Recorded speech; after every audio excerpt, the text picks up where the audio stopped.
Hey everyone, so here I am again making a video for the Crunchy Life. This week's topic is about different types of schooling, so like homeschooling, unschooling, public schooling, etc. So I'm just going to tell you a little bit about what our family chose and how we came about this decision. I want to start off just by saying that I think all three options that we're focusing on in these videos, unschooling, homeschooling, and public schooling, are all good options. It's just choosing which one's right for your family. That's what it comes down to. I don't disagree with one or the other or anything like that. So just putting that out there. However, our family, we have chosen, at this time, we've chosen to put our son in public school. He is in junior kindergarten, so this is his first year of school. He's almost 5. He's actually going to be 5 on Saturday. And we are actually very, very happy with our decision. Now, when he was 4, so when we have to actually start thinking about registering them for school, they start in September, but you have to register them in the February prior to the September they need to start. So in February of, let's see, not this past February, but the February before, we lived in a different area of town, and we went, the way it works here is whatever area of town you live in, there's a school district. So you have to send your child to the public school that is in your district, by wherever you live. So we went to the school that our son would need to go to, and we wanted to have an interview with them and ask them a bunch of questions and stuff like that before we made our decision to send him there. So we did that, and in case any of you don't know, our son has sensory processing disorder, and he also has something else that's currently undiagnosed going on. He's still a little young to kind of figure everything out, so we're just kind of waiting out and see what happens. But that would be a whole separate video, so I'm not really going to get into it. So yeah, he's got sensory processing disorder, so we did have some concerns with schooling, and we wanted to make sure we got him in somewhere that was going to have the right help that he needed if he ended up needing it, type thing. So we had an interview with this school, and obviously I'm not going to mention any school names for privacy reasons, and we asked them probably 101 questions. We asked them everything we could think of, whether it was a silly question or not. But yeah, in the end, they basically told us, and I kid you not, these were their exact words: yeah, your son could probably use some extra help, but he's not going to get it here. Those were their words. So we were like, okay, thanks, bye, and yeah, he's not going here. So he does not go to that school, and we did find him a really great school that we're 100% happy with. However, in order for him to go there, we had to pack up and move across town into that district because, like I said before, whatever school's in your district, you have to send your kid there. So we scrambled to find another house, which is the house we live in currently, and packed up and moved across town just so he could go to this school and be in this program that we really love. His school is full-day kindergarten, so all the schools in Ontario, I believe, are switching over from half-days or every other day kindergarten to full-day kindergarten. So instead of having JK and SK, or that would either be half a day every day or a full day every other day, instead of having it like that, they now have what's called FDK, so it's full-day kindergarten, and your child is in this grade for 2 years instead of being 1 year in JK and 1 year in SK. The whole age group is together, and they stay in that grade for 2 years. Because here in Ontario, JK is optional, so you don't have to send your kid to JK if you don't want to. Some people keep their child in daycare for JK, but our son is in this full-day kindergarten program, and this school is like so awesome. Like, they have been so open to working with us, to everything. Like, we had this occupational therapist come in with us for the initial interview and ask a bunch of questions, and any recommendations that the OT made for special help for him, they were totally on board with. They're willing to order anything that would help him. For example, what's an example?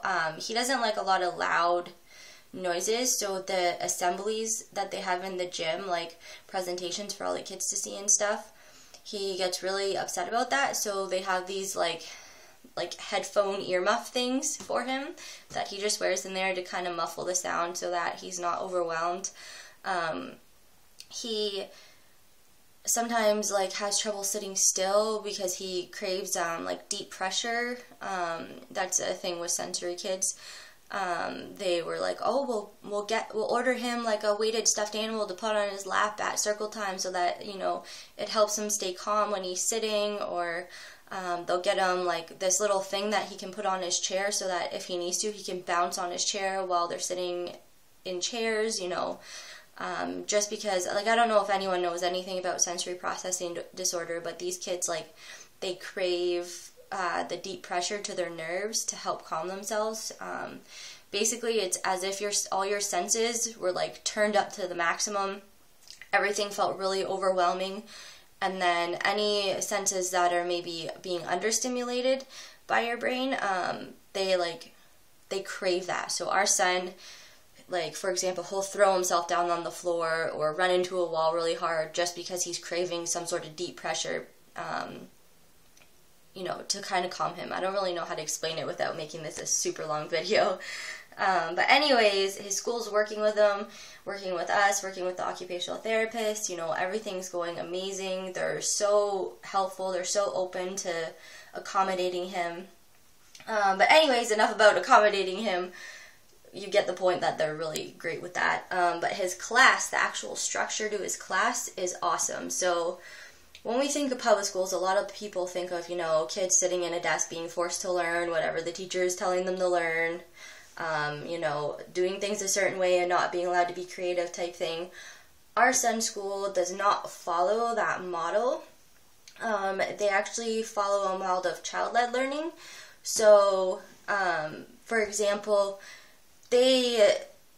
every like month or so, or sometimes even just a couple weeks if the kids are moving along really quickly, they turn their classroom into something different that the kids are interested in, and they learn through that. So for the first little bit of school, the kids were so interested in castles and like knights in shining armor and things like that. So they had all of us bring in boxes, and they made their entire classroom into a huge castle by using boxes. And by using these boxes, they got to color on them, they got to cut shapes of them, so they were practicing their fine motor skills with cutting with scissors. They got to do make different shapes out of stacking boxes. So they learned through that instead of just, you know, having them cut shapes out of paper at a desk, for example. So they learned all about, like, they learned some history about castles and about knights and the different roles knights would play, and I don't know, they just do a bunch of stuff like that, and they learn that way. Right now, their classroom is actually made into an animal hospital, so they're learning about health, and they're learning about animals, and they're learning about, you know, taking care of people and pets and things like that, and about respect and being gentle. They're learning through that. So right now their entire classroom is set up as an animal hospital, and they have a whole bunch of like stuffed animals and little like doctor kits for the kids to play with, little doctor coats, and so that's how the kids are learning right now. And I really love that his school is set up like this. And he's also on what's called a balanced day. So a lot of public schools, at least around here, I don't know how it works in other areas of the world, but around here most of them have like a structured day. So it's like you have a certain amount of class time in the morning, and then recess for like 15 minutes, and then a certain amount of class time, and then you get like half hour for lunch, and then another recess in the afternoon. You know, you get the idea. So there's like a set schedule type thing, and you only get one meal a day. So like they would only eat lunch normally, right in the middle of the day, usually about noon. But his school is set up on balanced day, so they've noticed that the kids learn better and are overall more energetic and in better moods if they make their meals spread out through the day. So instead of just having that one meal at lunchtime, they actually eat throughout the day, different meal times. So like I pack him 2 lunches so that, you know, they're smaller size and he's not getting that like, oh, I just ate, my blood sugar spiking and then dropping in the afternoon. They actually keep them, their bellies full and their moods balanced all throughout the little dip in the afternoon where they all get cranky and tired. And they get lots of outside time. They get, I think 20 minutes in the morning and then 50 minutes around lunch, and then another 20 minutes in the afternoon. And he goes to before and after school program because we're working, so they also get time after school program.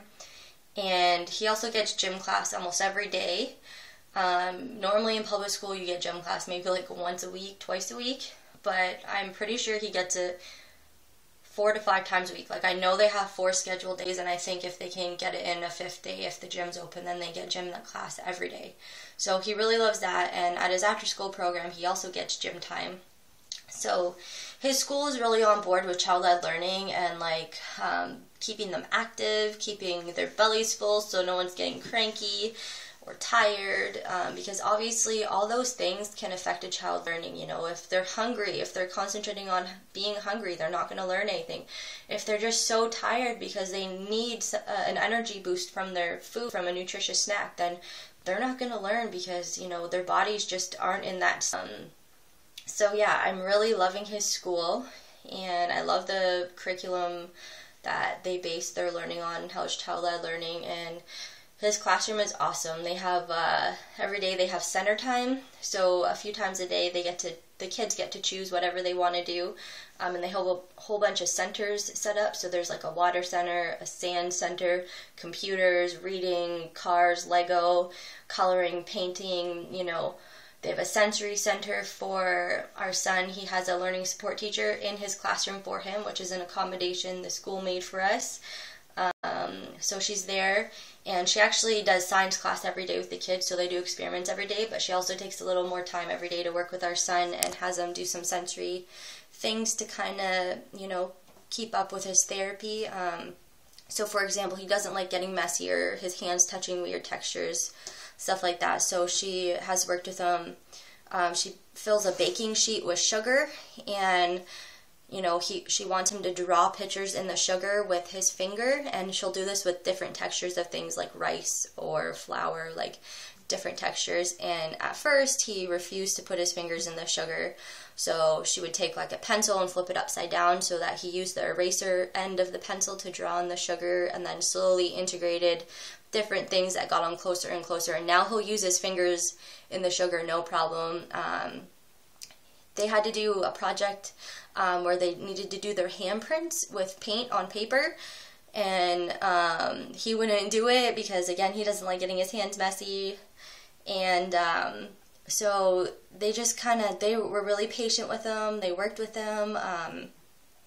All the other kids went ahead and did it, and they just let him kind of go at his own pace. They really go by the kids' cues. Like, they don't force them to do anything that they're not ready to do.